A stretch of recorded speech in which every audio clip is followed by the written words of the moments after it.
ইরানে চলমান বিক্ষোভে নিরাপত্তা বাহিনীর সদস্য সহ প্রায় ২,০০০ মানুষ নিহত হয়েছেন। এছাড়া ১০,৫০০-এর বেশি বিক্ষোভকারীকে গ্রেফতার করেছে ইরান।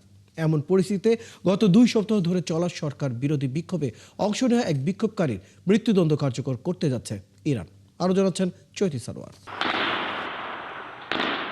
২ সপ্তাহ ধরে চলমান বিক্ষোভের পর মঙ্গলবার ইরানের একজন সরকারি কর্মকর্তার বরাত দিয়ে বার্তা সংস্থা রয়টার্স জানিয়েছে, নজিরবিহীন এই দাঙ্গায় মৃতের সংখ্যা ছাড়িয়েছে ২,০০০।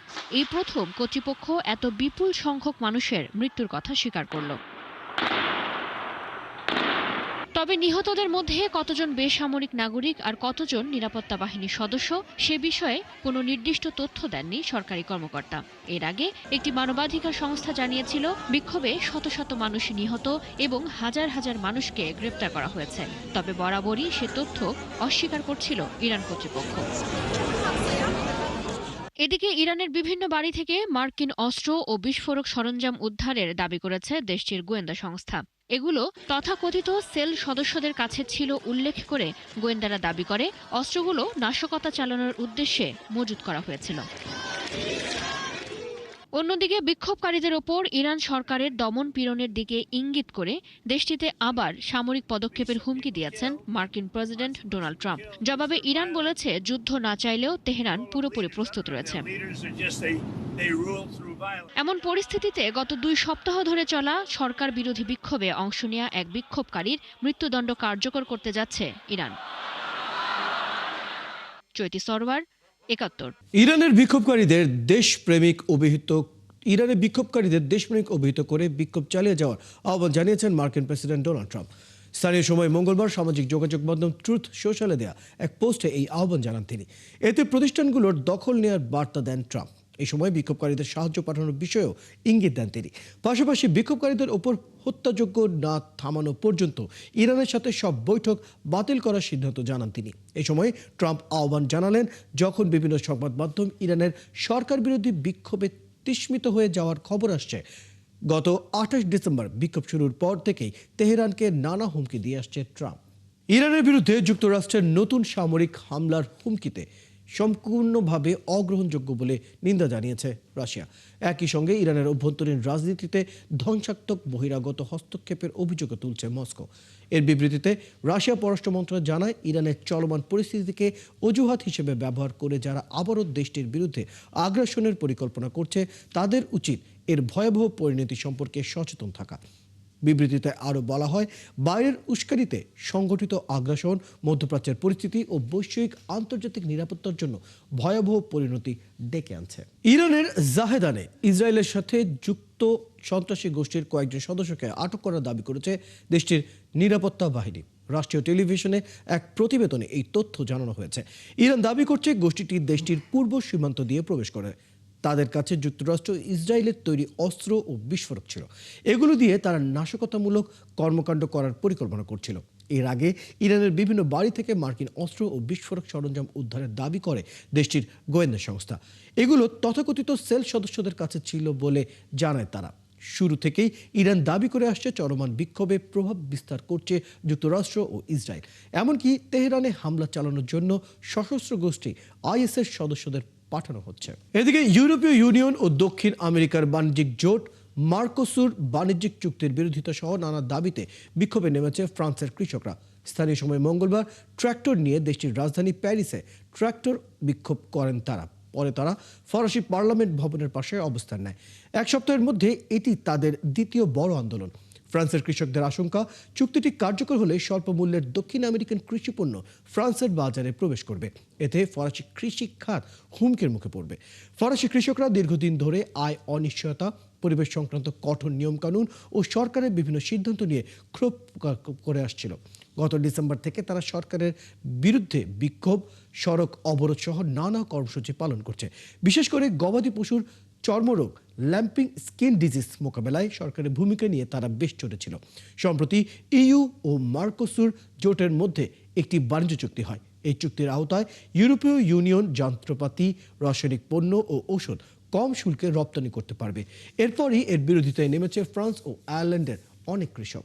বাংলাদেশের সাথে আলোচনার সব পথ খোলা রেখেছে বলে জানিয়েছেন ভারতের সেনাপ্রধান জেনারেল উপেন্দ্র দ্বিবেদী।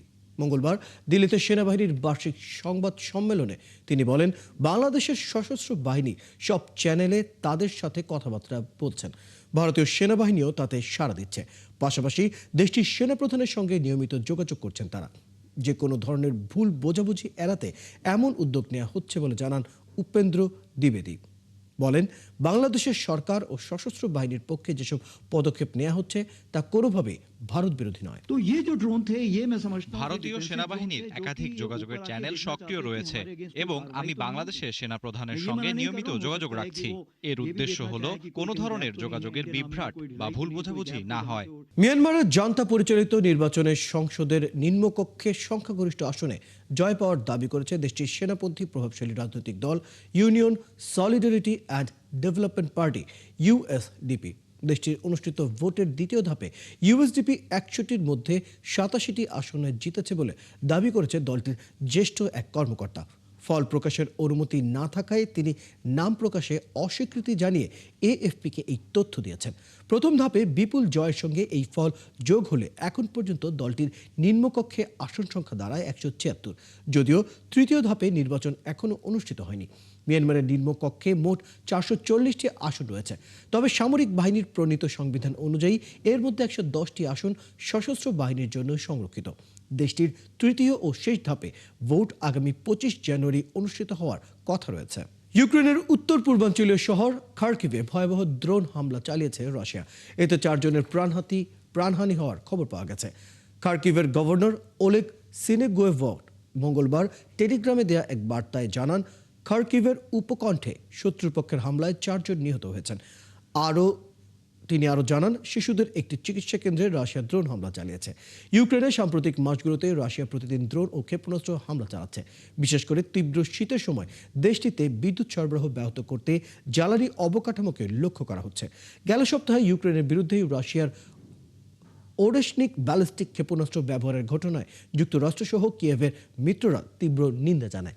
মস্কোর দাবি, সেই হামলার প্রেসিডেন্ট ভ্লাদিমির পুতিনের বাসভবনকে উদ্দেশ্য করে ইউক্রেনের হামলার জবাব ছিল।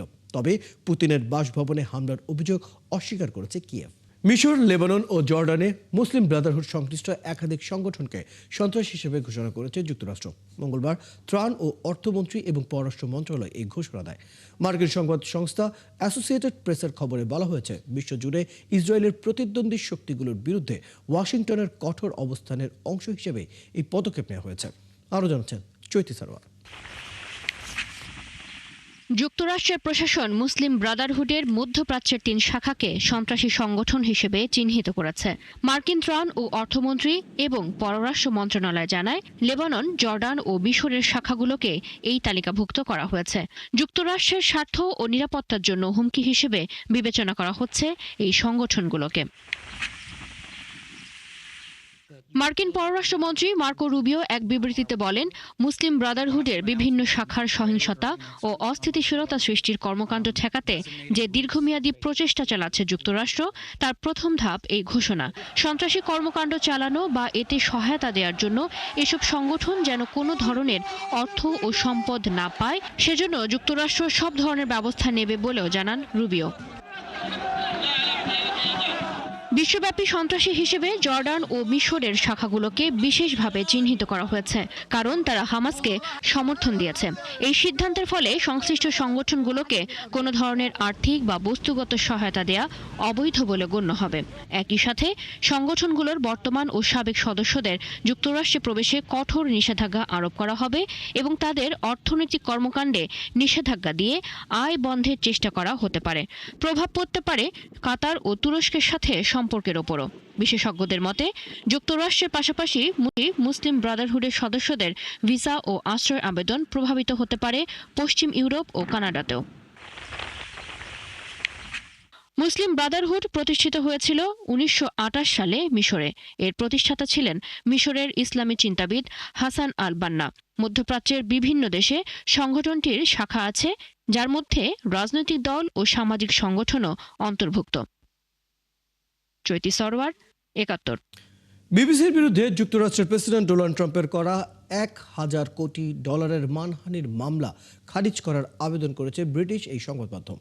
ট্রাম্প 2024 সালে প্যানোরামা তথ্যচিত্রে তার 2021 সালের 6 জানুয়ারিতে দেওয়া বক্তব্য সম্পাদনায় ত্রুটি নিয়ে বিবিসির বিরুদ্ধে এই মানহানির মামলা করেন গত মাসের ফ্লোরিডার আদালতে। আদালতে জমা দেওয়ার নথিতে বিবিসি বলেছে এই মামলার বিচার করার এখতিয়ার নেই ফ্লোরিডার আদালতের, কারণ তথ্যচিত্রটি ফ্লোরিডায় প্রচার করা হয়নি। তাছাড়া এই তথ্যচিত্র প্রচারের পর ট্রাম্পের কোনো ক্ষতি হয়নি, কারণ তথ্যচিত্রটি প্রচারের পরও তিনি ভোটে বড় ব্যবধানে পুনর্নির্বাচিত হয়েছেন। আদালতের নথিতে আরও বলা হয়েছে 17 মার্চ সময়সীমার মধ্যেই বিবিসি ট্রাম্পের অভিযোগ খারিজ করার পথে পদক্ষেপ নেবে। দক্ষিণ কোরিয়ার সাবেক প্রেসিডেন্ট ইউন সুক ইয়োলের মৃত্যুদণ্ডের আবেদন জানিয়েছে প্রসিকিউশনরা। স্থানীয় সময় মঙ্গলবার বিদ্রোহের অভিযোগে তার এই শাস্তি দাবি করেন তারা। সিউল কেন্দ্রীয় জেলা আদালতের শেষ যুক্তিতে এক প্রসিকিউটর বলেন, 2023 সালে সাবেক প্রেসিডেন্ট ও তার সাবেক প্রতিরক্ষা মন্ত্রীর নির্দেশে একটি পরিকল্পনা তৈরি করা হয়েছিল, যার লক্ষ্য ছিল সামরিক আইন জারি করে ইউএনকে ক্ষমতায় রাখার ব্যবস্থা করা। ইউএনের বিরুদ্ধে অভিযোগ রয়েছে তিনি বিদ্রোহের মূল পরিকল্পনাকারী ছিলেন, যার শাস্তি সর্বোচ্চ মৃত্যুদণ্ড হতে পারে। গত এপ্রিল মাসে পদচ্যুত হওয়া ইউন সুক ইয়োলের বিরুদ্ধে সামরিক আইন জারি সহ বিভিন্ন বিতর্কিত কর্মকাণ্ডের দায়ে একাধিক মামলা চলছে। এর মধ্যে বিদ্রোহ পরিচালনার অভিযোগ সবচেয়ে গুরুত্বপূর্ণ। ইলন মাস্কের এআই টুল গ্রোক নিষিদ্ধ করেছে ইন্দোনেশিয়া ও মালয়েশিয়া। মালয়েশিয়ার দাবি, বারবার এই টুল ব্যবহার করে নারী ও শিশুদের চরম আপত্তিকর ছবি তৈরি করা হচ্ছে। তবে আপত্তিকর কন্টেন্ট তৈরির অনুমতি এবং উৎসাহ দেওয়ার কারণে এটি শুরু থেকেই ছিল বিতর্কিত। বিস্তারিত প্রতিবেদনে। নারী ও শিশুদের আপত্তিকর ছবি তৈরির অভিযোগে ইলন মাস্কের এআই টুল গ্রক নিষিদ্ধ করল ইন্দোনেশিয়া এবং মালয়েশিয়া। ডিজিটাল আনড্রেসিং ফিচারের অপব্যবহার করে ডিপফেক ছবি ছড়িয়ে পড়ার পর এই সিদ্ধান্ত নেয় দেশ দুটি। বিষয়টি নিয়ে আন্তর্জাতিক অঙ্গনে বাড়ছে উদ্বেগ। মালয়েশিয়ার দাবি, বারবার এই টুল ব্যবহার করে নারী ও শিশুদের চরম আপত্তিকর ছবি তৈরি করা হচ্ছে। মুসলিম সংখ্যাগরিষ্ঠ এই দুই দেশে পর্নোগ্রাফি বিরোধী আইন অত্যন্ত কঠোর, ফলে এআই প্রযুক্তির এই অপব্যবহারকে সরাসরি আইনের লঙ্ঘন হিসেবে দেখছে কর্তৃপক্ষ।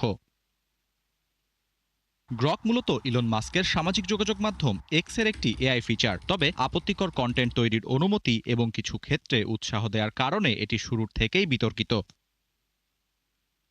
ইউরোপীয় সংস্থা এআই ফরেনসিকের গবেষণায় দেখা গেছে, মাত্র এক সপ্তাহে গ্রকের তৈরি 20,000-এর বেশি ছবির অর্ধেকেরও বেশি ছিল আপত্তিকর ছবি। এদিকে যুক্তরাজ্য, ইউরোপীয় ইউনিয়ন এবং ভারতের কর্মকর্তারাও গ্রকের নিরাপত্তা ব্যবস্থা নিয়ে উদ্বেগ প্রকাশ করেছে। সোমবার যুক্তরাজ্যের নিয়ন্ত্রক সংস্থা অফকম অবৈধ কন্টেন্ট নিয়ন্ত্রণে ব্যর্থতার অভিযোগে এক্সের বিরুদ্ধে আনুষ্ঠানিক তদন্ত শুরু করেছে। অন্যদিকে ইলন মাস্ক সেন্সরশিপের বিরুদ্ধে অবস্থান নিয়ে দাবি করেছেন দেশ দুটি বাকস্বাধীনতা দমন করতে চায়। যদিও এক্সএআই বলছে নিয়ম ভাঙলে অ্যাকাউন্ট স্থায়ীভাবে বন্ধ করা হবে এবং আইন প্রয়োগকারী সংস্থার সঙ্গে কাজ চলছে। তবে বাস্তবে গ্রক থেকে আপত্তিকর ছবি তৈরির প্রবাহ এখনও পুরোপুরি বন্ধ হয়নি, যা বিশ্বজুড়ে লক্ষ লক্ষ নারীর জন্য মানসিক যন্ত্রণার কারণ হয়ে দাঁড়িয়েছে।